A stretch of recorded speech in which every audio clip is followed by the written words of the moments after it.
In tank terms, few tanks evoke more awe from the reader in terms of size and the specifications than the Mouse, a 200-ton behemoth from the tank stable of the even more famous Dr. Porsche.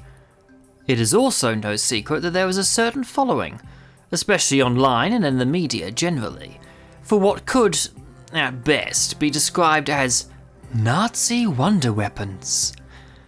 It is not that any one of these ideas could have won the war for Germany. That was simply not going to happen in 1945, regardless of whatever vehicle, missile or plane the Germans developed.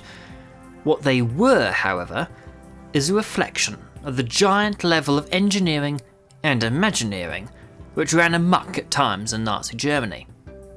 A political mindset wanting a 1,000-year Reich was also thinking huge in every conceivable area, from giant planes to superships, rockets, and of course, tanks.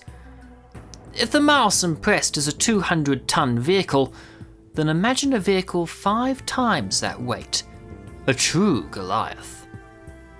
Online, that vehicle has become known as the Ratte, as some kind of allusion to its mouse-sized forebear. But the vehicle was less rat-sized and more landship-sized, and was known under the less amusing name of P.1000. Welcome to another Tank Encyclopedia voice article. I am your host, Daniel, and today I'll be covering the Projekt P.1000. If you like what we do, remember to subscribe so you don't miss a single video. If you want to contribute more directly, consider donating on Patreon or PayPal. It does help us keep the lights on. The first and most obvious character to have to consider in any project on a grand scale is none other than Adolf Hitler himself. Hitler loved grand thinking, big projects, and the whole sort of bigger and better concepts. The sort of superlative nonsense which politicians like to bandy to this day involves the idea that bigger is somehow better. This probably comes from a position of ignorance on engineering matters, and, frankly, on military ones too. What use such a giant machine, several hundred or even thousands of tons in weight, might have had is hard to say. But that is perhaps not the real point of such a grand project. The point, from the mindset of a man with absolute power, was to be the biggest and therefore the best in all areas. If an opposing force, such as the Soviets, could produce a giant vehicle, then, in the quest for superiority in military, political and economic terms, Nazi Germany had to be able to do so as well. What it also meant was that, despite the lack of military and engineering skills of Hitler, he did have the absolute power to order anything, no matter how impractical. This combination is perhaps why there were so many of these giant wonder weapon ideas. Any such project would need his support.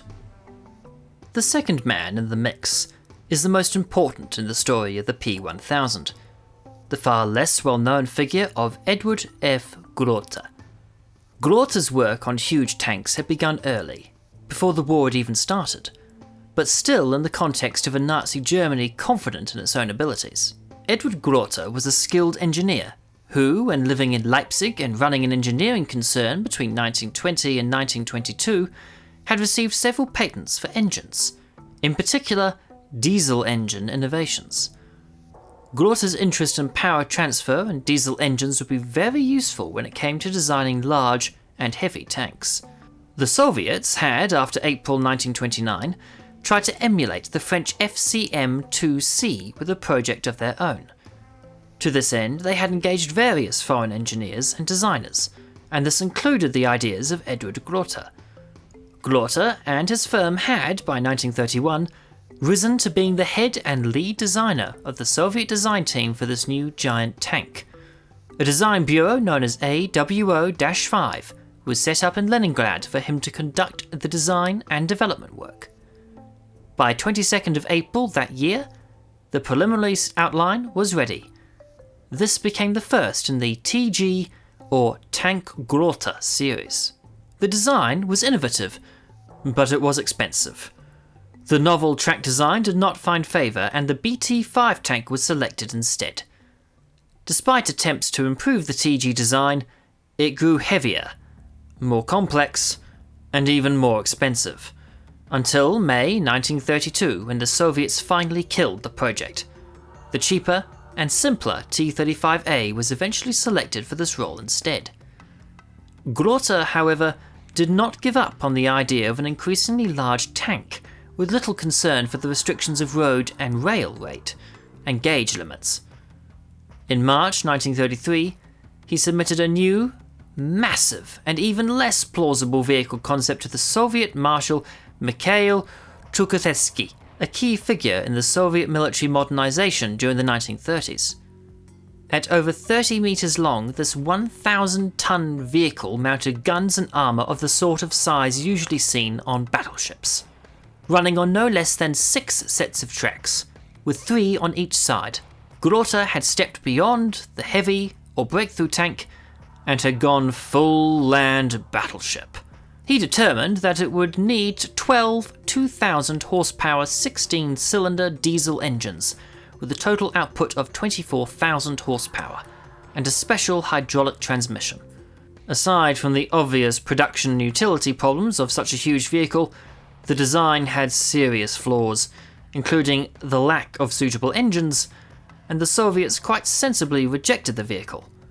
With that, Grote's work in the USSR was over, and he returned to Germany. It was in this capacity that Grote got the chance to promote his fortress tank idea to Adolf Hitler in person in June 1942, when they met at an armaments conference. Hitler, perhaps swayed by the idea that the Soviets already had a nearly decades-long lead on the Germans with Grote's work, and a general love of big projects, agreed to allow Grote to develop drawings of a new 1,000-ton Panzer. To assist Grote in the work, he was to team up with Dr. Oskar Hacker, the chief designer at Steyr Daimler Puch, and the deputy chairman of the Tank Commission. Grote met with Dr. Müller in Berlin on the 13th of August 1942, and it is hard to gauge what Dr. Müller made of this new fortress tank idea from Grote. Measuring a metre longer than his 1933 concept at 35 metres, it was also 40% wider at some 14 metres. But it was also lighter, a mere 800 tonnes. Once more, the vehicle was to be carried on 2 sets of triple tracks, although they were even wider now, some 1.2 metres each for a total track width of 7.2 metres. Being a little longer than the 1933 design, this vehicle also put down an additional metre of track length for 21 metres of ground contact. Weighing 20% less than the 1933 design and with more track in contact with the ground, this pushed the ground pressure down by 25%. Rather than struggling to connect together a dozen 2,000 horsepower engines, Grote envisaged just a pair of engines, and he had 2 options. The first was a pair of V12Z 3244 MAN engines. They were massive, each of which weighed nearly 51 tonnes without ancillaries. The historian Michael Froelich provides a combined weight for this pair of engines at 128 tonnes. The alternative, and Grote's preferred solution, was in the form of 8 V20 Daimler-Benz speedboat engines. 8 of those engines would weigh a total of 272 tonnes, whereas a pair of the MAN engines would be 102 to 128 tonnes, substantially lighter than the speedboat option. The 1933 design was impractical, as there was no suitable power unit for it. However, in 1942, Grote had 2 options, both of which would work. With these engines connected together, this fortress tank would be able to manage a calculated top speed of between 3 and 12 km an hour. This was substantially less than the 60 km an hour proposed for the heavier vehicle back in 1933, but was also far more realistic. It was also perhaps more useful, in the sense that support vehicles and troops would be able to keep up with it during an assault. This new design followed the same rough shape as the one from 1933, with the characteristic large, well-sloped glacis plate and multiple turrets. Grote requested no less than 20 designers to assist him in his work from Krupp, but this was declined and further details of the vehicle requested. In September 1942, Grote wrote to Dr. Müller, confirming that he had details of the engines and was working on an initial draft of the vehicle. A month later, they met in Berlin to discuss the armament of the vehicle, and both men were thinking big. Really big. Dr. Müller proposed the use of a pair of 28cm guns for the main turret, along with 2 secondary turrets, each with a pair of 12.8cm guns, and a pair of turrets with 2 10.5cm guns, along with numerous machine guns. All of these guns were to come from naval supplies made by Krupp, with the 28cm guns as the primary weapon, and the 12.8cm guns intended for anti-aircraft work. Grote appears to have favoured a submarine 8.8cm gun in place of the 10.5cm pieces suggested by Dr. Müller, and also 20mm MG 151 cannons instead of machine guns. The 20mm cannon will be mounted in rotating turrets at the suggestion of the Luftwaffe. In a weight analysis of the design that Grote put together, and which was scheduled to be presented to Reich Minister Albert Speer on the 17th of October 1942, the vehicle had grown from 800 tons to 900 tons. But the design was also much more refined and well considered. The primary problem with the increase in weight was the increase in ground pressure, and there was a lot of unnecessary weight. The model of the proposed vehicle shows a 5-turreted design, with the giant battleship-style primary turret roughly in the centre, and the 4 secondary turrets arranged around it in a square. The arrangement really looked almost childlike in the idea of cramming as many guns or turrets onto a hull as possible, seemingly with little thought as to how they might actually be used. The MG 151 turrets, 3 per side, one more on the roof of the front of the hull, and another on the back of the roof for the primary turret, were small and inconsequential in design. But the large naval-style corner turrets were not. Each turret mounted a pair of naval guns, and they stuck up so far from the roof of the hull that they seriously interfered with the laying of the primary guns in the main turret. This main turret would therefore be limited to firing to the front, sides or rear, as any attempt to fire at 45 degrees would be prevented by the turrets unless the main guns were elevated over the top at the time. Apparently missing his 17th of October deadline with Speer, Grote had finished revamping the design by the 20th. On this day he sent Dr. Müller the new plans, and they featured the distinctive battleship-style turret, with a 10.5 metre wide coincidence-type rangefinder, and a pair of the 28cm guns suggested by Müller. The problem with this selection was that an ammunition loading system for the huge machine guns was required, and the system available was simply too heavy. 11 days later, on the 31st of October 1942, Grote sent Dr. Müller new drawings, including elevations of the vehicle, looking for feedback. Dr. Müller and the Krupp firm remained silent. Seemingly frustrated with the lack of response from Krupp, Grote even threatened to try and take his gripes to Hitler personally, and he finally got to meet once more with Dr. Müller on the 17th of December. Quite what machinations had happened behind the scenes were unclear, but historian Michael Froelich records that Grote was told at this meeting that his services were no longer required. As for his P.1000 concept, it had, apparently, been replaced with a heavy tank project by Krupp. Grote's design had evolved by this time as well, to a simpler and more practical vehicle than the 7-turreted monster from October. The problems of the primary weapons being restricted by the smaller turrets was substantially reduced, with the front corner turrets now sunk into the hull and projecting vertically far less, allowing the main turret to rotate freely. Further, the turrets at the back were completely removed, saving weight. Further weight was saved by reducing the length of the 28cm gun barrels in the primary turret. Automotively, the vehicle remained the same essential shape, but the giant road wheels of up to 2.5 meters in diameter had been replaced with 12 smaller, double and non-overlapping road wheels, which were in contact with the length of the track on the ground. 2 more of those road wheels supported the front of each track on the leading edge and would bear the weight of the vehicle when crossing an obstacle, like a wall or ditch.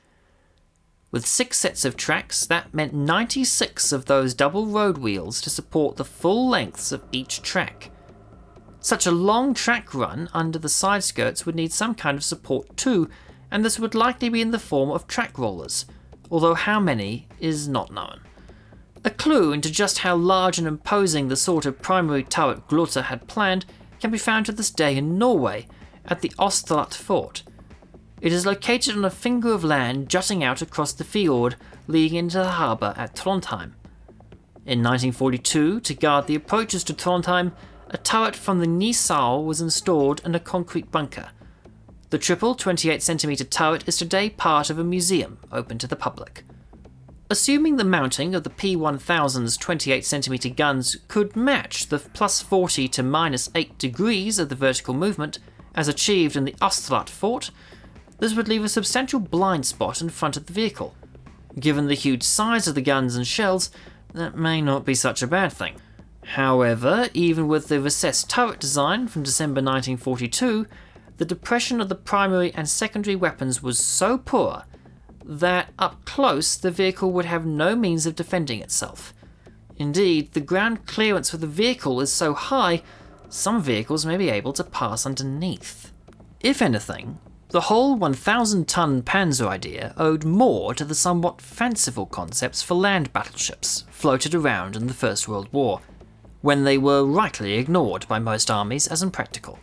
Nonetheless, the era between the wars, the resurgence of a powerful Germany, and the industrialization and military modernization of an unstable Soviet Union combined to form a setting in which such ideas were taken perhaps a little more seriously than common sense or military reality should have allowed. After all the work, the models, and their grand plans for a 1,000-ton land machine akin to a battleship, it had all come to nothing, and done nothing more than waste time, money, and resources in the planning, all of which could have been used elsewhere. It seems that Grote's work made surprisingly little impact either on Reich Minister Speer or even Otto Saar. In a post-war debriefing interview conducted by Allied intelligence, neither man really knew much, and said even less. This concludes our look at the Projekt P.1000. If you like what we do and want to see more, remember to subscribe so you don't miss out on a single video. If you want to contribute more directly, consider donating on Patreon or PayPal, or joining our channel's membership. It helps keep the lights on and allows us to improve our quality of our videos. Until next time, keep us in your sights.